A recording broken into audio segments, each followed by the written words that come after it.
Bonjour à tous et bienvenue dans Se Sentir Bien, le podcast qui est là pour vous aider à devenir votre propre coach.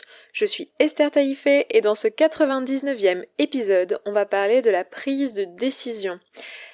Alors, je ne sais pas si vous pourrez l'entendre, mais je n'enregistre pas avec le même micro que d'habitude. En fait, j'enregistre avec le micro avec lequel j'enregistrais au tout début du podcast, donc pendant les 20 premiers épisodes à peu près. Et à un moment donné, je vous ai dit toute guillerette que j'avais un nouveau micro qui était trop bien et voilà. Et en plus, je savais pas bien m'en servir, donc en fait, les premiers épisodes avec ce nouveau micro n'étaient pas géniaux. Et bien là, j'utilise le micro que j'avais avant ça, tout simplement parce que je suis en déplacement et que je ne pensais pas enregistrer un podcast maintenant.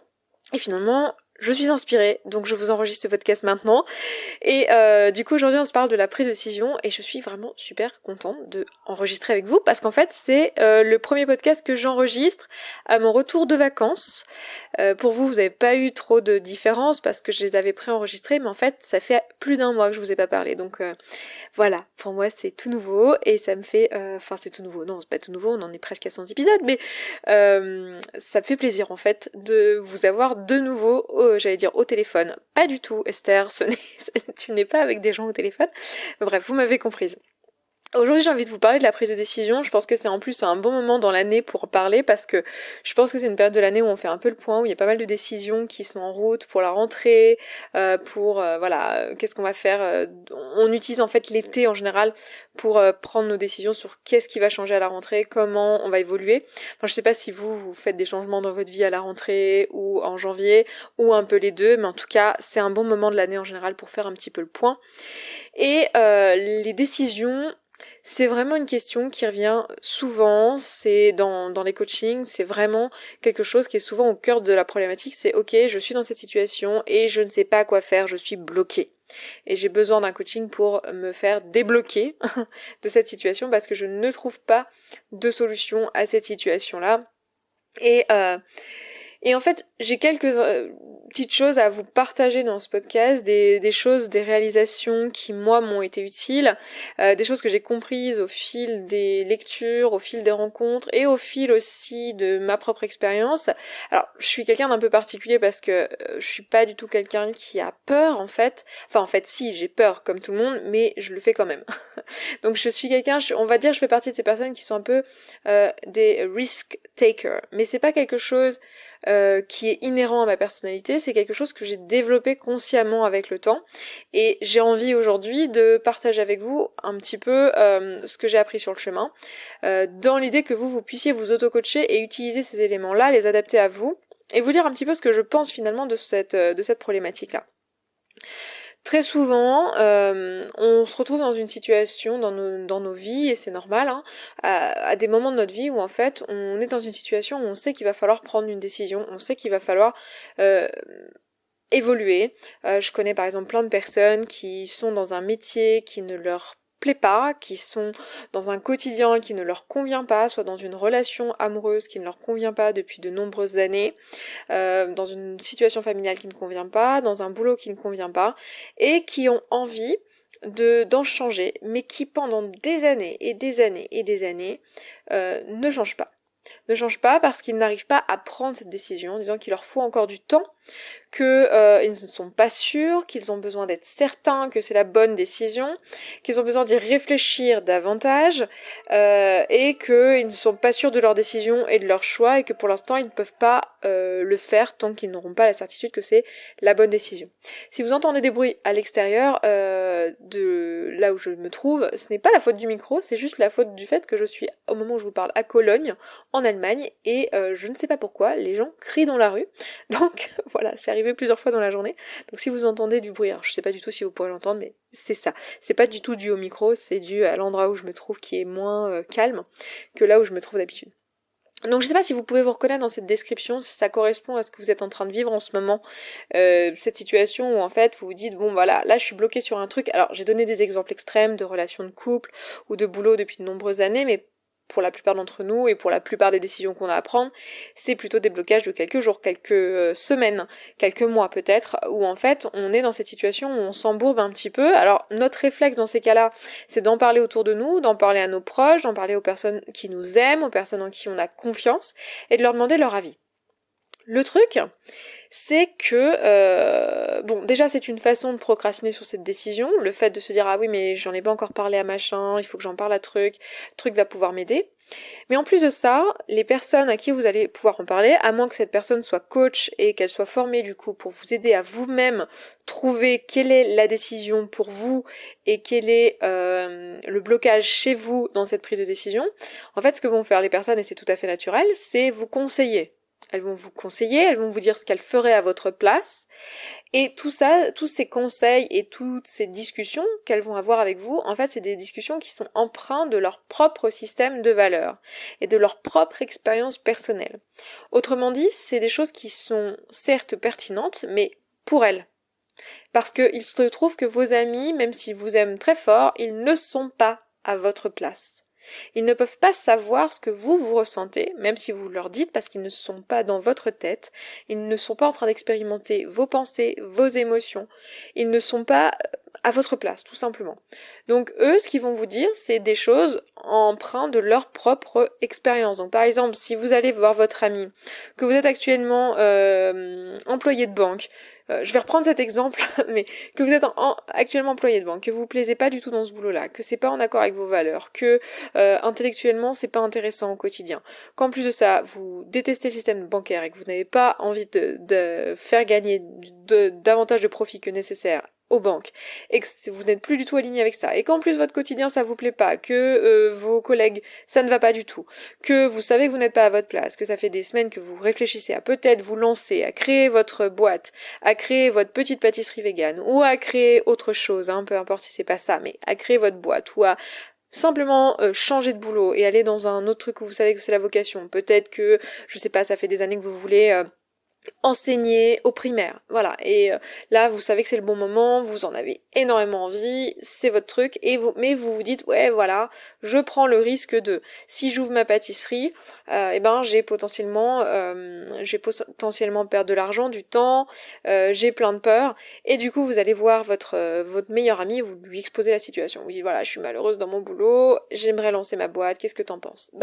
Il y a de bonnes chances que cette personne, si elle, c'est pas du tout quelqu'un qui a l'habitude de prendre des risques, si elle, c'est quelqu'un qui, je sais pas, est j'en sais rien, dans la fonction publique, et qu'elle adore son boulot dans la fonction publique, et que ça lui correspond à 1000%, elle va vous dire que oh là là c'est très très risqué et que elle le ferait pas parce que il pourrait arriver ça, elle pourrait peut-être ne pas avoir assez d'argent pour payer son loyer et que en plus de ça il faudrait faire des formations. Bref, elle va vous donner toutes ses croyances limitantes à elle. Et vous n'allez pas pouvoir finalement prendre de décisions basées sur ce que les autres vont vous dire. Alors très souvent, ça peut être intéressant évidemment de demander aux gens autour de nous ce qu'ils en pensent, de soumettre notre projet, pour avoir des idées, pour avoir des retours et connaître quelles sont les croyances limitantes des personnes autour de nous et de voir ce qu'on croit aussi. Parce que avoir les croyances limitantes des personnes autour de nous, ça va nous permettre de nous identifier, de dire ah oui en fait moi aussi je crois ça, ah oui en fait moi aussi je crois ça. Ou à l'inverse de se rendre compte de dire non mais ça c'est pas vrai, moi je le crois pas du tout. Mais c'est à peu près tout ce que ça va nous permettre de faire. Ça va pas nous permettre de nous aider à prendre notre décision. Ce qui va nous aider à prendre notre décision, c'est de nous-mêmes nous poser et nous focaliser sur ce que nous on en pense en tant qu'individu. Et donc ça va vouloir dire prendre le temps de juste se poser face à une feuille, un papier, un stylo, et de se dire, d'exposer en fait tout ce qu'il y a dans notre tête à propos de cette prise de décision. Quel est le problème? Pourquoi on est en train de procrastiner sur cette décision? Qu'est-ce qui se passe dans notre esprit? De faire un flot de pensée à ce moment-là, ou de le faire sous forme de bullet point, vous savez, d'une liste en fait de pensées qu'on a. Et en fait, ce que je vais vous proposer de faire à la suite de cet exercice, donc après avoir fait votre flot de pensée, si vous savez pas du tout de quoi je parle, là, que vous m'entendez parler de flot de pensée, que c'est le premier épisode que vous écoutez, je vous encourage à aller écouter les précédents épisodes et à reprendre le podcast depuis le début parce que réellement tous les podcasts se suivent et en particulier d'écouter les podcasts concernant l'écriture pour bien comprendre ce que je vous propose ici. Donc, une fois que vous avez votre flot de pensée ou votre liste de pensées limitantes ou de problématiques dans cette prise de décision, ce que je vous propose de faire, c'est d'aller chercher dans cette liste ou dans ce texte que vous venez d'écrire, quels sont les besoins que vous avez qui risqueraient de ne pas être remplis une fois que vous aurez pris la décision. Quels sont les besoins que vous avez qui sont actuellement remplis dans votre situation actuelle et qui risqueraient de ne pas l'être une fois que vous aurez pris cette décision et qui sont à l'origine de la création de tous ces doutes, de toutes ces peurs et de tous ces doutes, ces peurs, cette anxiété, etc. qui est à l'origine de la raison pour laquelle vous êtes en train de procrastiner sur cette décision. Parce que vous êtes en train de tamponner cette décision. Vous êtes en train de vous dire non mais c'est bon, j'ai encore le temps, je vais réfléchir et voilà. Et du coup vous êtes en train de procrastiner là-dessus. Donc quels sont les besoins non remplis qui sont à l'origine de ça? Allez les chercher. Dans l'exemple que je viens de donner, par exemple, si c'est dans le cadre professionnel, dans le cadre personnel, ça va être peut-être un peu différent, mais par exemple, dans le cadre professionnel, très souvent, il va y avoir le besoin de sécurité. Si vous n'êtes pas au clair avec les besoins, j'ai fait un épisode là-dessus, et sinon, au sein de la communauté, en ce moment-là, au mois de juillet, on est en train de travailler là-dessus. On est en train de travailler sur les besoins et les tampons émotionnels. Donc les tampons émotionnels, tout ce que vous utilisez pour ne pas ressentir vos émotions désagréables et donc procrastiner. Donc si vous avez envie d'en apprendre plus là-dessus, dans votre cas, ou de travailler vraiment de manière focus sur cette problématique, n'hésitez pas à aller nous rejoindre dans la communauté. La communauté, c'est l'abonnement que j'ai, qui est en fait la suite de ce podcast. C'est-à-dire dans ce podcast, je vous donne les informations et dans la communauté, on le fait ensemble. C'est-à-dire que c'est vraiment un endroit où vous pouvez apprendre à vous auto-coacher et vous approprier toutes ces notions, les mettre en pratique, poser vos questions et réellement l'appliquer dans votre vie et pouvoir pas juste écouter ça de manière passive mais réellement passer à l'action. Donc en ce moment on parle de ça et dans les besoins il y a typiquement le besoin de sécurité financière, de sécurité matérielle et là c'est typiquement l'un des besoins qui risquerait d'être mis en branle si vous prenez cette décision de quitter votre emploi. Je sais pas pourquoi j'ai employé cette expression mis en branle. Je ne l'emploie jamais dans ma vie. Bref. Donc si vous décidez de quitter cet emploi qui est bien stable pour aller vers la création d'une entreprise, évidemment que votre cerveau va vous dire oulala, et notre besoin de sécurité matérielle alors, dans tout ça. D'accord ? Donc ça va faire partie des besoins que vous allez identifier. Là, je vous donne cet exemple de ce besoin-là, mais il y en a sûrement d'autres. Dans une relation amoureuse, ça pourrait être le besoin de sécurité émotionnelle, ça pourrait être le besoin d'amour, ça pourrait être le besoin, dans les deux cas, de reconnaissance sociale, de statut social, d'estime de l'autre. Voilà, il peut y avoir plein de besoins là-dedans, donc je vous renvoie à la pyramide de Maslow, dont je vous ai parlé en podcast, et qui est disponible au sein de la communauté ce mois-ci. Donc allez identifier quels sont les besoins qui risqueraient de ne plus être remplis si vous prenez cette décision. D'accord ? Ça va vous permettre d'avoir une certaine visibilité, une certaine clarté sur ce qui vous fait réellement peur dans cette histoire. Remarquez quand vous allez avoir cette liste de besoins sous les yeux, qu'en fait, réfléchir davantage à la question et vous poser davantage de questions et y passer 8 heures de plus à cette décision ne va pas miraculeusement remplir ses besoins. Hein. Le fait de réfléchir 3 mois de plus ne va pas changer l'état de risque du fait de lancer une entreprise. Enfin, je veux dire, le commencer 3 mois plus tard ne changera rien, en fait. Et entre-temps, le fait de réfléchir à cette question ne va pas remplir le besoin. Ce qui peut remplir le besoin, en revanche, c'est de vous poser la question suivante, qui est, est-ce que cette décision que je m'apprête à prendre ou que j'hésite à prendre, est-ce que cette décision me rapproche ou m'éloigne de qui je suis vraiment et de mes réelles valeurs et de ce qui est réellement important pour moi? Je répète cette question parce qu'elle est vraiment importante et elle est vraiment au cœur de toutes les prises de décision. Est-ce que cette décision que j'hésite à prendre, est-ce qu'elle me rapproche ou est-ce qu'elle m'éloigne de qui je suis vraiment et de la personne que je veux vraiment être?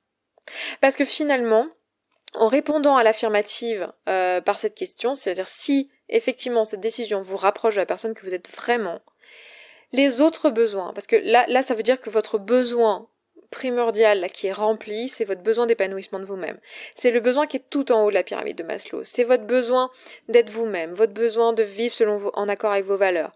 Et ce besoin-là, remplir ce besoin-là vous permettra de remplir tous les autres.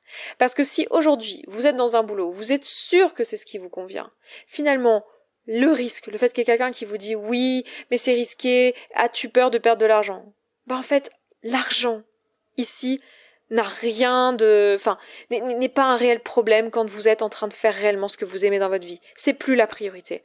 Ou si on vous dit oui, mais quand même, t'as fait toutes ces études, est-ce que t'as pas, quand même, tu pourrais faire mieux que ça. Bah, ça non plus, c'est plus un problème. La reconnaissance sociale, c'est plus un problème quand vous savez que vous êtes en train de faire ce qui est bon pour vous et quand vous êtes en train d'être qui vous êtes vraiment. Donc ça va être extrêmement important d'identifier quels sont les besoins que vous avez peur de plus pouvoir remplir et si effectivement cette nouvelle décision vous rapprochera de qui vous êtes vraiment. Si c'est pas le cas, si elle vous rapproche pas de qui vous êtes vraiment, posez-vous la question du coup, pourquoi vous voulez prendre cette décision. Et vous verrez que très souvent, la raison, c'est un besoin non rempli. Vous voulez prendre cette décision pour avoir de la reconnaissance sociale, pour avoir l'amour de telle ou telle personne dans votre entourage, pour que eux, ils vous admirent, etc. Donc ça va être pour remplir d'autres besoins. D'accord ? Donc pour moi, les questions à se poser, c'est vraiment celle-ci. C'est de vous dire, voilà, est-ce que, oui ou non, je vais être plus moi à la fin ? Si c'est le cas, alors j'ai pas à avoir peur de tous mes autres besoins. Après, ça veut pas dire que vous êtes obligé de sauter dans l'inconnu sans prévoir de remplir vos besoins primaires et de pas avoir de toit, de nourriture et de sécurité financière à minima. Mais au moins, vous savez quelle est la bonne décision. Vous avez votre réponse. Et après, si la question c'est ok, en fait, il va falloir que j'ai 3 mois d'économie, eh bien, vous savez quelles actions mettre en place, mais la décision, elle est prise. Et ce que je veux vous montrer, c'est qu'en fait, faire ce travail-là, faire un flot de pensée, comprendre quels sont les besoins potentiels non remplis, comprendre si effectivement cette décision c'est quelque chose qui va vous rapprocher de qui vous êtes vraiment ou non, c'est pas long en fait. La prise de décision en elle-même, elle est immédiate. C'est pas un truc où vous avez besoin de 3 mois, 6 mois, 8 mois, 1 an, 2 ans, 3 ans de recul. Non, on n'a pas besoin de ça. On a besoin de se poser à un instant donné, avec un papier et un stylo, et de se poser ces questions-là. Ça peut littéralement vous prendre une demi-journée. Peut-être que sur le moment vous n'arrivez pas à répondre à toutes ces questions, peut-être qu'il faut dormir dessus et le faire le jour d'après, mais vous pouvez littéralement décider, dans 2 heures j'ai pris cette décision, j'ai choisi si oui ou non c'était la direction dans laquelle je voulais aller. En général, la raison pour laquelle on procrastine là-dessus et qu'on ne fait pas ça, c'est parce que, en fait, on a peur. On a peur et on a cette illusion que si on réfléchit davantage, on va solutionner le problème. La réalité, c'est qu'en fait, en pratique, c'est pas en réfléchissant davantage à un problème qu'on peut savoir si oui ou non ça va réellement nous correspondre. Parce que même si je me pose la question, est-ce que ça me rapproche de qui je suis vraiment, et que ma réponse c'est oui, ça veut pas dire que c'est ce qu'il me faut. Ça veut pas dire que je vais pas me planter en le faisant. Tout ça, j'en sais rien. Et en fait, souvent, on a juste peur de l'échec, donc on se préserve de l'échec en ne prenant pas la décision, et on se leurre en disant que il va nous falloir juste un peu plus de temps de réflexion, et là on trouvera la bonne réponse, la réponse magique et la solution miracle à cette problématique, et d'un seul coup, on va pouvoir lever toutes nos peurs. Parce que la réalité, c'est que le risque de ne plus avoir tous vos besoins de remplis en prenant cette nouvelle décision, il y a de bonnes chances qu'ils soient encore là, en fait. Et que souvent on essaye de juste trouver une solution pour lever ses peurs. On se dit du coup ce que je vais faire c'est que je vais commencer à me lancer dans mon entreprise sans quitter mon boulot, comme ça j'ai pas besoin d'affronter ma peur. Alors ça peut marcher, effectivement, ça peut être un moyen de tenter quelque chose, ça peut être un moyen de commencer les actions, et ça peut être une bonne décision pour justement ne pas se jeter dans le grand bain et prendre des risques financiers non négligeables. Mais ça va pas solutionner le problème de la peur, parce que la réalité c'est que même quand l'entreprise, et ça je le sais de source sûre parce que c'est ce que j'ai fait, même quand l'entreprise est assez lancée, on n'ose pas lâcher le bébé. Moi c'est exactement ce qui m'est arrivé quand j'ai commencé ce podcast, quand j'ai commencé à quelques mois avant à travailler en tant que coach, à lancer mon activité, qu'ensuite j'ai lancé ce podcast. Et en fait j'étais encore postdoc en même temps. Je sais pas si vous vous souvenez de ça, si vous étiez là à ce moment-là, mais j'étais encore postdoc. J'étais à la base j'ai une formation d'astrophysique à l'université, j'ai un doctorat en astrophysique et je travaillais en tant que postdoc dans un contrat postdoctoral, donc je faisais de la recherche. Et pendant longtemps, j'ai gardé mon contrat en même temps que j'étais coach. Alors en fait, je pouvais vivre de mon activité. Pourquoi ? Parce que j'avais cette peur derrière, de me dire ah oui, mais si. Et la réalité, c'est que la peur ne part pas. Et ce qui est fou, c'est qu'on a peur de se planter, alors qu'en réalité, ça on en a parlé dans l'épisode sur l'échec, mais en réalité, échouer, si vous voulez, échouer au sens de ne pas avoir le résultat qu'on voulait à la suite d'une action, c'est un passage nécessaire pour apprendre. Je veux dire, vous pouvez réfléchir autant que vous voulez en vous projetant, en imaginant, en faisant des plans sur la comète. La seule façon, dans beaucoup de cas, de savoir si oui ou non ça va vous convenir, de savoir si oui ou non c'est possible, c'est juste de le faire.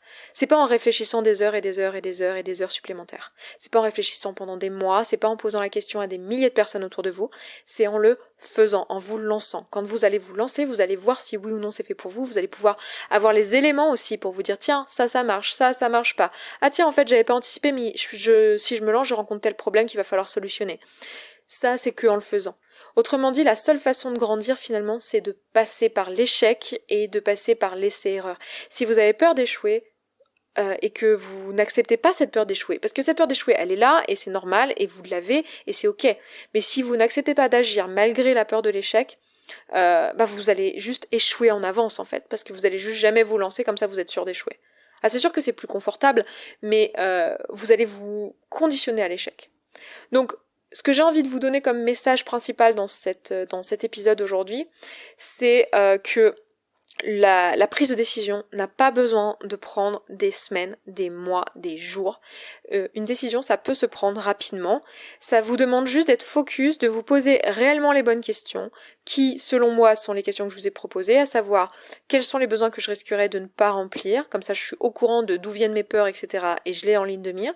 Je peux me dire voilà, ok, ce besoin, il est déraisonnable, cette peur-là, elle est déraisonnable, cette peur-là, elle est raisonnable, et mettre vraiment des actions en place, et surtout me poser la question, est-ce que ça me rapproche ou ça m'éloigne de qui je suis vraiment? C'est comme ça que vous saurez si oui ou non vous êtes dans une décision qui est bonne pour vous ou non. Autrement dit, c'est une façon pour vous, en vous posant cette question, de suivre votre petite voie. Encore une fois, je vous renvoie à l'épisode sur la petite voix. Décidément, si vous venez juste d'arriver sur le podcast, je vous recommande d'aller écouter les précédents épisodes pour bien comprendre toute l'étendue de ce que je suis en train de vous partager aujourd'hui. Donc voilà pour cet épisode d'aujourd'hui. Je vais m'arrêter là. Je vous embrasse. Je suis vraiment ravie d'être revenue sur le podcast, même si en fait je vous avais pas quitté. Mais pour moi, voilà, ça fait 1 mois et demi à peu près que j'ai pas enregistré, donc ça me fait vraiment plaisir de vous enregistrer cet épisode. On se retrouve la semaine prochaine dans l'épisode 100. J'ai vraiment hâte de vous partager cet épisode parce que on a eu des super messages pour l'épisode numéro 100. Donc vraiment soyez là, vous allez voir, ça va être un épisode assez fort. Et puis moi je vous souhaite un excellent week-end, une excellente semaine et je vous dis à la semaine prochaine. Ciao ciao. Merci beaucoup d'avoir écouté ce podcast jusqu'au bout, je suis vraiment contente qu'il vous ait plu. Si vous avez envie d'aller plus loin, d'appliquer tous les outils et que vous voyez que dans votre vie vous le faites pas en pratique et que vous auriez bien besoin d'un petit peu de soutien, eh bien sachez que vous pouvez rejoindre la communauté. La communauté, c'est l'ensemble des auditrices et auditeurs de ce podcast qui appliquent tous ces outils et qui s'entraident. Et moi dans cette communauté, je vous partage tous les jours un petit podcast de 5, 10, 15, 20 minutes maximum qui vous aide en fait en levant tous les doutes et toutes les difficultés que vous rencontrez au fur et à mesure et qui répond aussi à vos questions. Si vous avez envie de nous rejoindre, eh bien c'est sous forme d'abonnement. Je vous laisse aller voir ça se trouve sur sesentirbien.coach/communauté. Vous avez le lien dans la description de ce podcast. Je vous dis à tout de suite là-bas.